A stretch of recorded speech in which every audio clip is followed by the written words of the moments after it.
Boa tarde, professor Irineu, do Departamento de Ciências da Administração do Centro Socioeconômico. Eu participei da comissão que tratou da EBSER, discutimos um longo tempo. Claro que é um assunto bastante complexo. Na verdade, o que eu vou apresentar é uma síntese de uma parte da comissão que resolveu, apresentar algumas alternativas para a manutenção do hospital universitário público e vinculado à universidade sem aderir à EBSER. Dessa comissão participou a professora Tânia, também vários servidores técnicos administrativos, a Bruna, o Carreirão, o Luciano, o Ricardo e outros acadêmicos e técnicos que participaram da comissão. A ideia da síntese que nós procuramos apresentar é exatamente colocar que a EBSER não é a solução para o nosso hospital universitário. Inclusive, foram colocados vários dados aqui neste debate de manhã e também agora, de outras universidades que estão aderindo ou que aderiram à EBSER e que tinham cerca de 1.000, 1.500 servidores ou funcionários contratados via fundação, que não é o caso do hospital universitário, que tem apenas 153 funcionários contratados pela FAPEU. A EBSER, então, como foi colocado, é empresa pública de direito privado. Então, um ponto aí importante para refletir. O professor Márcio, de manhã, também colocou de forma brilhante, essa questão de ser empresa pública.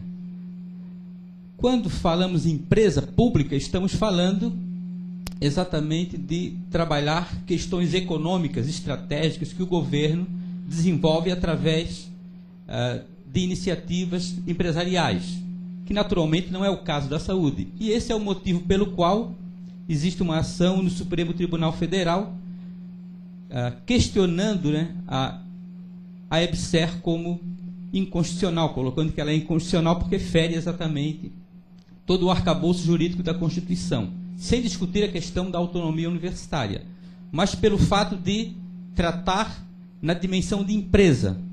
Se fosse uma autarquia não seria questionada, mas não teria sentido uma autarquia porque a universidade já é uma autarquia. Então teríamos duas autarquias. Então o fato de considerar uma empresa, embora seja uma empresa pública, mas quando falamos de empresa, vamos tratar da lógica do capital, da lógica do lucro, do custo-benefício, naturalmente para questões econômicas. E, naturalmente, a Constituição, quando foi elaborada a Carta Magna, essa ideia de colocar empresa foi exatamente para tratar de questões econômicas. Então, esse é um ponto que deve ficar bem claro. Contratação de pessoal pela CLT, naturalmente vai ter alta rotatividade e vai, naturalmente, precarizar ainda mais o nosso hospital universitário. O professor, o diretor da EBSER, que acabou de sair, o professor Celso, infelizmente não está presente, mas ele falou ali algumas situações que também merecem um contraponto. Ele falou: o funcionário pela EBSER, após 90 dias, adquire estabilidade. Ele falou isso. Não tem sentido, Todos nós sabemos que seletista não tem estabilidade. E ele falou, a partir de 90 dias ele é estável. Só será demitido com um processo administrativo e tal e tal.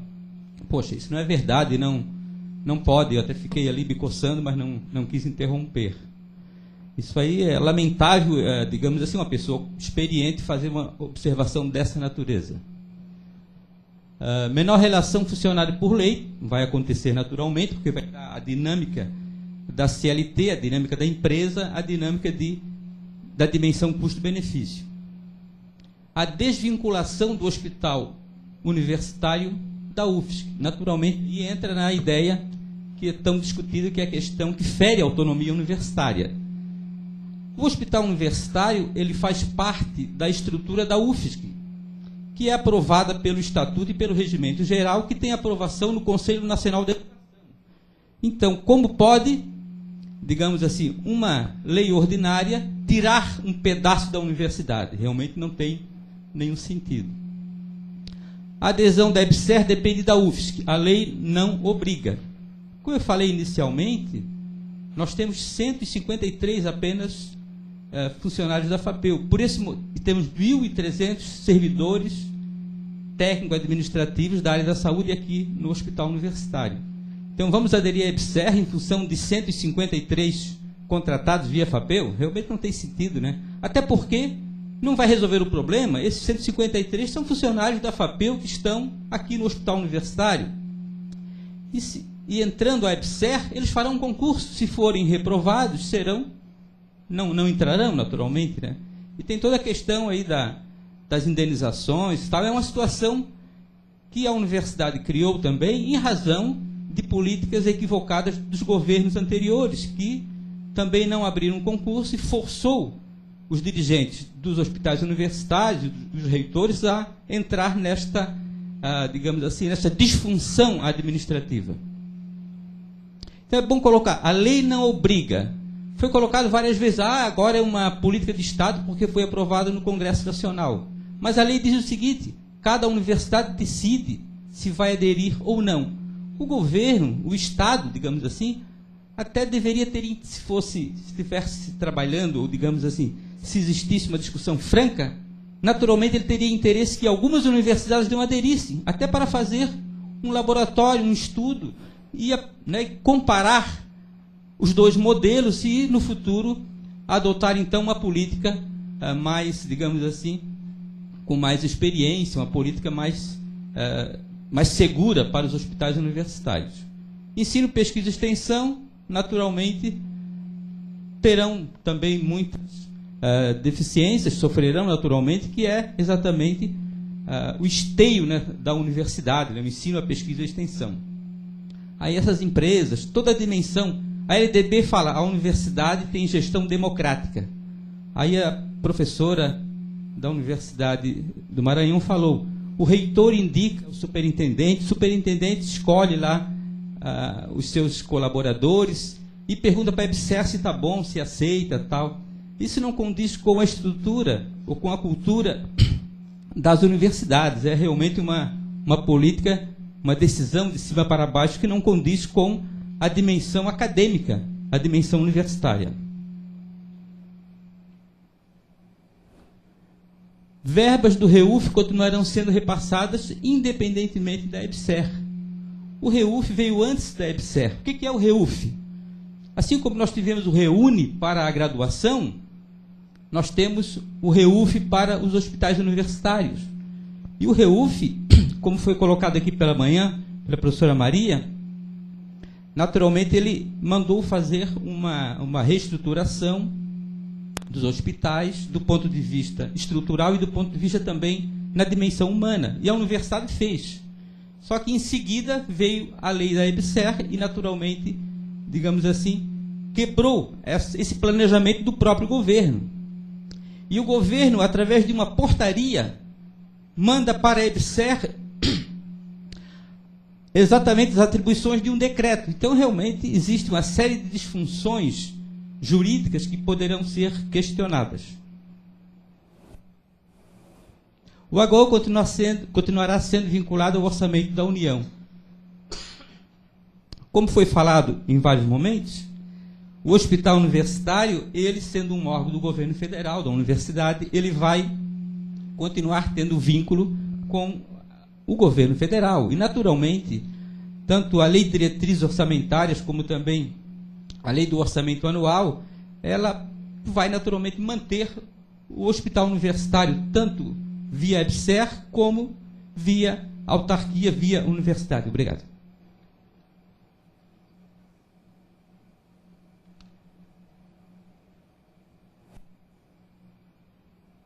Com a EBSER, as decisões sobre o HU serão centralizadas em Brasília e a contratação de pessoal necessitará de autorização do Ministério do Planejamento, como é hoje.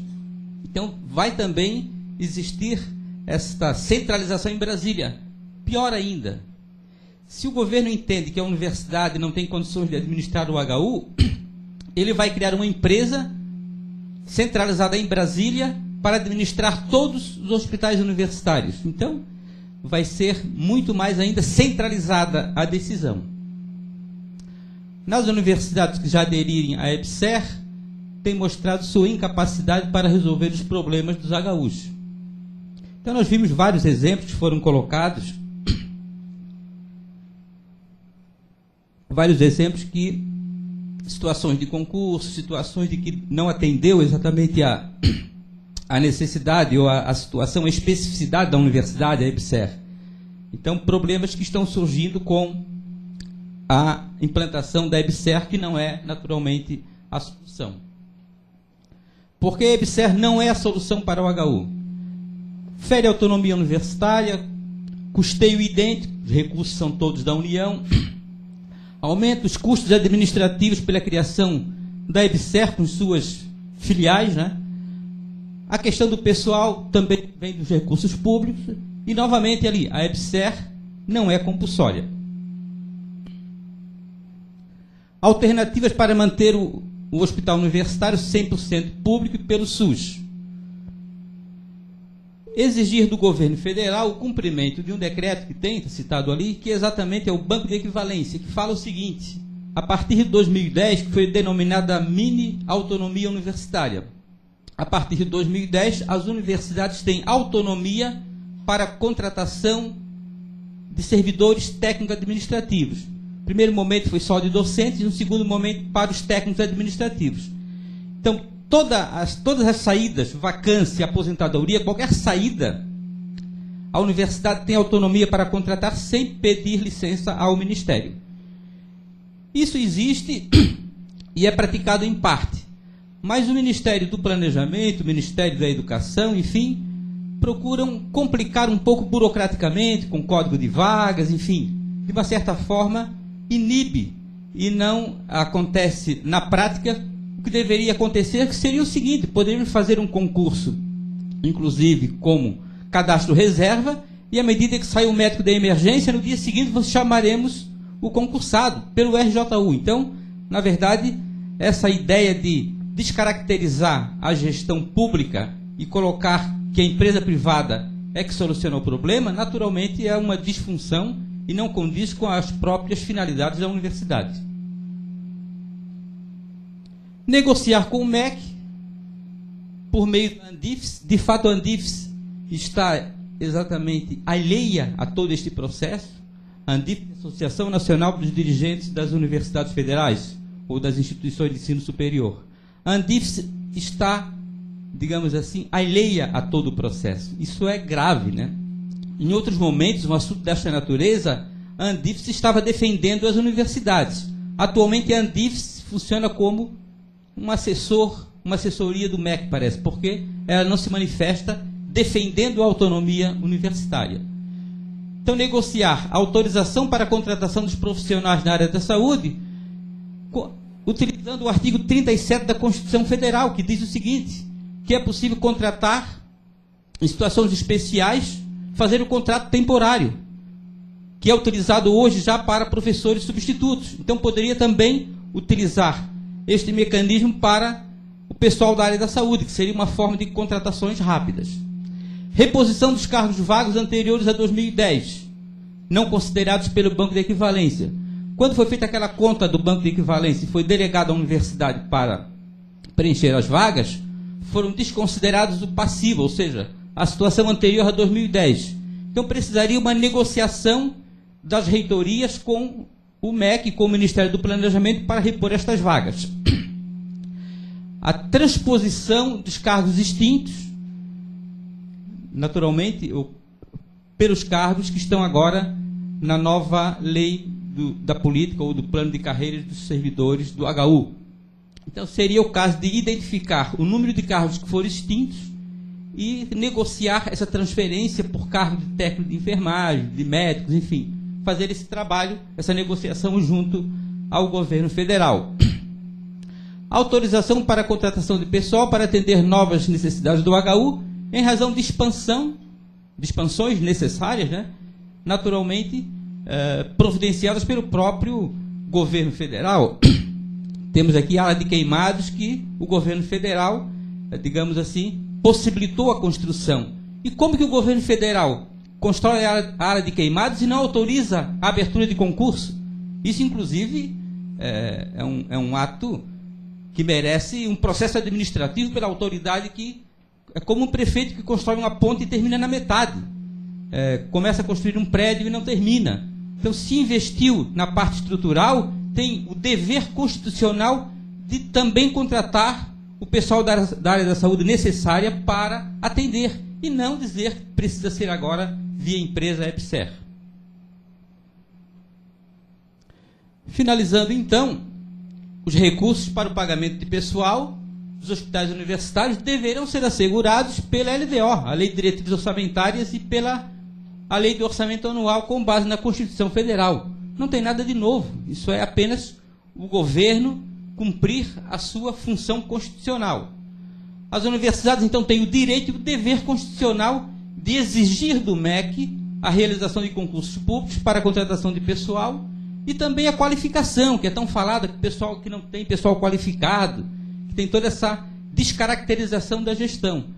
Então, é dever da universidade fazer esse papel, que está sendo feito, né, muito bem feito, com esses debates, e levar exatamente a partir desses debates encaminhamentos nessa direção para dizer que o hospital universitário ele precisa continuar fazendo parte da estrutura da universidade. Obrigado. Bem, em relação ao questionamento, quando resolver ou teremos que aderir à EBSER, porque não tem nenhuma solução, parece que falta ainda uma gestão forte por parte da direção do hospital universitário e também da direção da reitoria, no sentido de discutir essas questões pontuais, ou seja, concurso público para reposição das vagas. Não tem por que esperar um ano para fazer esse concurso.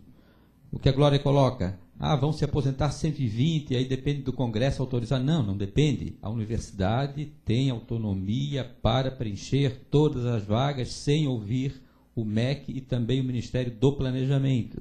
Vagas, qualquer vagas que surjam a partir de 2010, a universidade tem autonomia. Então, é uma questão de gestão. Negociação das vagas extintas, anteriores a 2010. Perdemos as vagas? Não. Nós temos o dever de negociar com o MEC e com o Ministério do Planejamento a reposição dessas vagas. Houve essa negociação? Houve uma gestão efetiva da universidade junto ao Ministério do Planejamento e ao Ministério da Educação?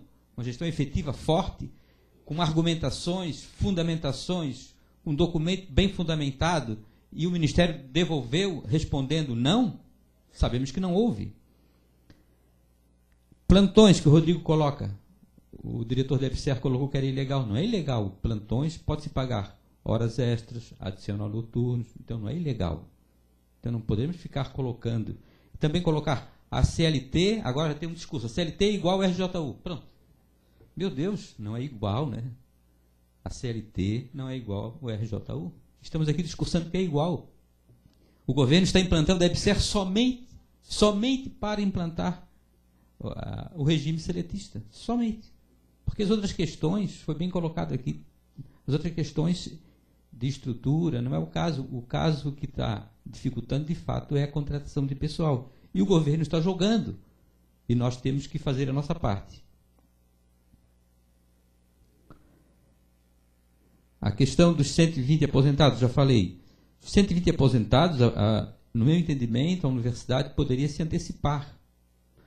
O Tribunal de Justiça, o TRF, eles não ficam nem um dia sem o concurso aberto. Eles abrem um concurso por 2 anos e vão chamando. Quando o concurso está próximo a vencer, abre mais outro concurso, inclusive com vagas reservas. E tem sempre candidatos habilitados para chamar. Então, nós precisamos também fazer esse esforço de gestão porque o concurso público para a EBSER também depende da legislação, depende da divulgação, depende da burocratização, depende dos ministérios. Então, há uma necessidade de demonstrar que a universidade possui uma competência na área da gestão pública para administrar o hospital universitário. É isso, obrigado.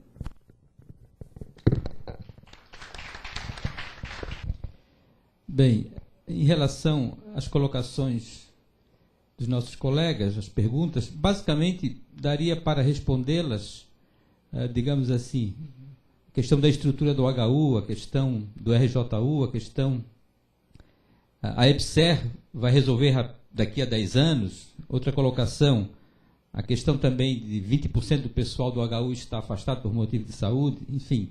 E a EBSER, então, seria a salvadora da pátria, iria resolver todo esse problema. Na verdade, é a dificuldade que nós temos em trabalhar com o bem público, a dificuldade que nós temos de trabalhar com a gestão pública. Então, nós precisamos, de fato, pensar na qualificação, pensar na gestão das instituições públicas com mais qualidade, naturalmente, sempre pensando nos princípios da legalidade, da transparência. Nós temos uma dificuldade, é uma dificuldade nossa, da nossa educação, inclusive, da nossa deficiência educacional, que a sociedade tem essa dificuldade de trabalhar com questões éticas e trabalhar exatamente com a dimensão do bem público. E aí fica mais fácil dizer o seguinte: passa para o setor privado, passa para a empresa privada resolver, passa para o regime seletista, porque o regime jurídico único é ruim. Não é um privilégio, como o professor já colocou anteriormente. Então, na verdade, o próprio regime jurídico único tem, como nós colocamos ali, bem pontual, vários mecanismos que atendem às especificidades do HU, né? Temos a Constituição coloca o trabalho, o regime de contratação temporária, como ocorre com um professor substituto, poderia ocorrer com o pessoal da área da saúde. A questão da reposição de pessoal, tem o decreto do Banco de Equivalência, que é de 2010, para cá, a universidade se aposentar. Temos 120 aposentadorias. A universidade tem que contratar no dia seguinte os 120 que vão se aposentar. Ela tem condições. A universidade tem a estrutura. Então, nós precisamos pensar e ampliar a gestão. E a universidade, que é a casa do conhecimento, vai dizer o seguinte: nós não temos condições de administrar. Vamos buscar pessoas do mercado para administrar a universidade. Então, isso é um absurdo, né? Então, eu responderia basicamente com esses pontos. E a ideia e a questão das pessoas que estão sendo acometidas, né, com doenças, estão se afastando, é em função da própria precariedade do trabalho, enfim, a questão também dessa situação atual, né, de pressão também, e a dificuldade que nós estamos encontrando, de uma maneira geral, na universidade, da reposição de pessoal. Não é a EBSER que vai resolver este problema. Então, não pode se colocar isso como uma dimensão para ser explorada para dizer que a EBSER é flexível e resolverá este problema. A gestão pública é flexível e o regime jurídico único também é flexível. E o HU, naturalmente, que ele é, digamos assim, uma parte, um pedaço da universidade, né? Como eu já falei, ele integra a estrutura da universidade, está no estatuto, está no regimento, enfim. Então, naturalmente, uma empresa tirar um pedaço aqui da universidade e tratar de uma gestão não democrática, de uma gestão de cima para baixo, como foi colocada pela professora da Universidade Federal do Maranhão, não é exatamente o que se coloca, o que se prescreve, e não é a cultura, e não é o que ensinamos aqui na universidade. Não tem sentido nós da universidade assumir um discurso desse de caráter empresarial. Obrigado.